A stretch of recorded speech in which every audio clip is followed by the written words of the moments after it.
एर्नाकुलम से शोरनूर जाने वाली एक पैसेंजर ट्रेन में कुछ लोग सफर कर रहे थे। ट्रेन अपनी रफ्तार में शोरनूर की तरफ बढ़ रही थी, लेकिन जैसे जैसे ट्रेन अपनी मंजिल की तरफ बढ़ रही थी, धीरे धीरे ट्रेन में लोगों की भीड़ कम होती जा रही थी। और जैसे ही ट्रेन वल्लथोल नगर रेलवे स्टेशन के पास पहुंची, बोगी में बैठे दो व्यक्तियों को अचानक एक लड़की की चीखने चिल्लाने की आवाजें आने लगी। उन्होंने जब गौर से सुना तो आवाज सामने की महिला बोगी से आ रही थी। उसी वक्त उन्होंने खिड़की से झांकने की कोशिश की, लेकिन तभी एक लड़की अचानक ट्रेन से कूद पड़ी। यह नजारा देखकर उनमें से एक व्यक्ति ने चेन खींचने की कोशिश की, लेकिन दूसरे ने उसी वक्त उसे मना कर दिया। और जैसे ही ट्रेन शोरनूर पहुंची, उन्होंने तत्काल इसकी सूचना रेलवे गार्ड को दी। इसके बाद एक सर्च ऑपरेशन चलाया गया और वल्लथोल रेलवे स्टेशन की रेल पटरियों के पास वो लड़की बेहद बुरी हालातों में मिली। लेकिन ये कोई आम दुर्घटना नहीं थी, बल्कि 2011 में इस ट्रेन की महिला बोगी में जो कुछ भी हुआ, आज 2025 में ये मामला फिर से सुर्खियों में। असल में 1 फरवरी 2011 में 23 साल की सौम्या एर्नाकुलम जंक्शन से शोरनूर जंक्शन जाने वाली पैसेंजर ट्रेन में बैठी। सौम्या एक बेहद गरीब परिवार से थी और उसकी तनख्वाह की वजह से उसका पूरा परिवार चलता था।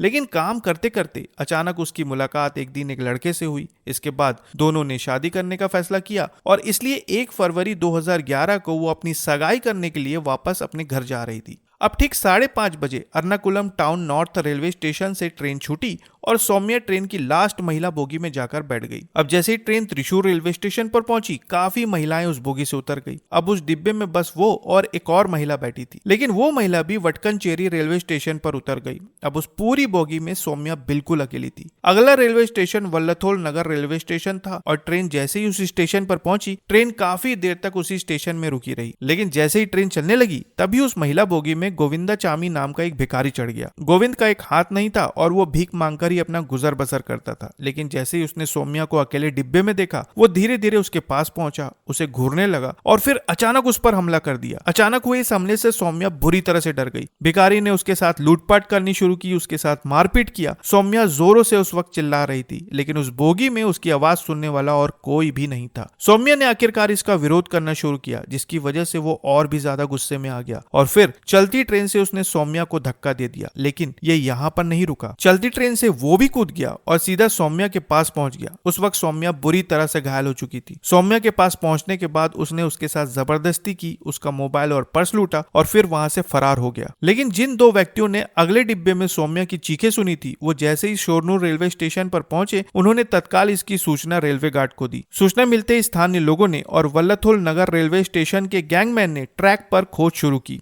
रात के करीब 9:30 बजे आखिरकार सौम्या को रेल पटरियों के पास ढूंढ लिया गया, लेकिन उस वक्त उसकी हालत बेहद ज्यादा खराब थी। सभी को उस वक्त यही लगा कि शायद वो जिंदा नहीं है, लेकिन उसी वक्त उसने अपनी उंगलियां हिलाई, जिसके बाद तत्काल उसे वटकनचेरी के ताल्लुक अस्पताल ले जाया गया और फिर तुरंत त्रिशूर मेडिकल कॉलेज अस्पताल लाया गया। अस्पताल में सौम्या का इलाज शुरू हुआ और साथ ही पुलिस को भी इसकी सूचना दे दी गई। कई दिनों तक सौम्या का इलाज जारी रहा, कई तरह की सर्जरी भी हुई, लेकिन 6 फरवरी 2011 को उसने इस दुनिया को हमेशा के लिए अलविदा दिया। पुलिस ने अब इस मामले में आरोपी की तलाश करना शुरू किया। पुलिस ने अपने तरीके से कई तरह की जांच की और आखिरकार उन्होंने पहचान लिया कि इस पूरी घटना के पीछे गोविंदाचामी ही है। उसे हिरासत में लेने के बाद उस पर मुकदमा चलाया गया और फिर त्रिशूर फास्ट ट्रैक कोर्ट ने 31 अक्टूबर 2011 को उसे दोषी पाया। और इसके साथ साथ ये भी पता चला कि तमिलनाडु और आंध्र प्रदेश में उसके खिलाफ पहले से 8 मुकदमों में उसे सजा हो चुकी है। आखिरकार त्रिशूर फास्ट ट्रैक कोर्ट ने उसे मौत की सजा सुनाई। इतना ही नहीं, मीडिया सूत्रों के अनुसार ये भी कहा जा रहा है कि इसने अपना केस लड़ने के लिए वकीलों को 15 लाख रुपए दिए थे।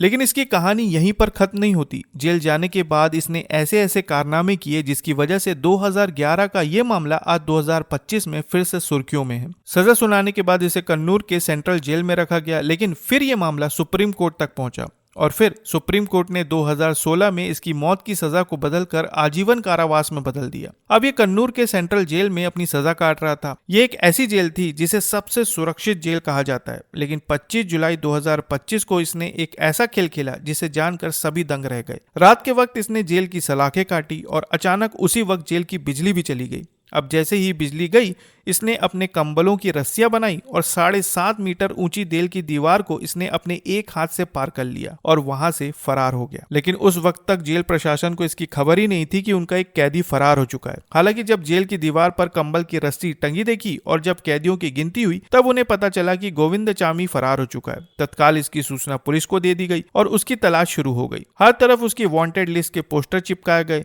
लेकिन दूसरी तरफ जेल से भागने के बाद वो कुन्नूर नगर की तरफ भागने लगा, जिसका उसका एक सीसीटीवी फुटेज भी रिकॉर्ड हुआ। अब हर तरफ उसकी तलाश हो ही रही थी। तभी एक व्यक्ति ने उसे पहचान लिया और उसे पकड़ने की भी कोशिश की, लेकिन गोविंद ने उसे भी चकमा दे दिया और एक अंडर कंस्ट्रक्शन बिल्डिंग की तरफ भाग गया। अब उसे लगने लगा कि वो अब जल्द ही पकड़ा जाएगा, इसलिए इस इमारत में बने एक कुएं में जाकर वो छुप गया। अब जैसे ही पुलिस को इसकी सूचना मिली, पुलिस ने उस इमारत को चारों तरफ से घेर लिया और फिर कुएं की तलाशी में गोविंदा चामी को ढूंढ लिया गया। अब गोविंदा चामी फिर से सलाखों के पीछे है। इस पूरे मामले में सबसे हैरान करने वाली बात यह है कि आखिर एक व्यक्ति सिर्फ एक हाथ से कैसे 7.5 मीटर की दीवार को फांद सकता है, और वो भी इतनी सुरक्षित जेल से। आप इस मामले में क्या कहते हैं कमेंट बॉक्स में जरूर बताएं, और नई खबरों के लिए चैनल को सब्सक्राइब करना ना भूलें। फिर मिलते हैं एक नई खबर के साथ, तब तक के लिए आपका बहुत बहुत धन्यवाद।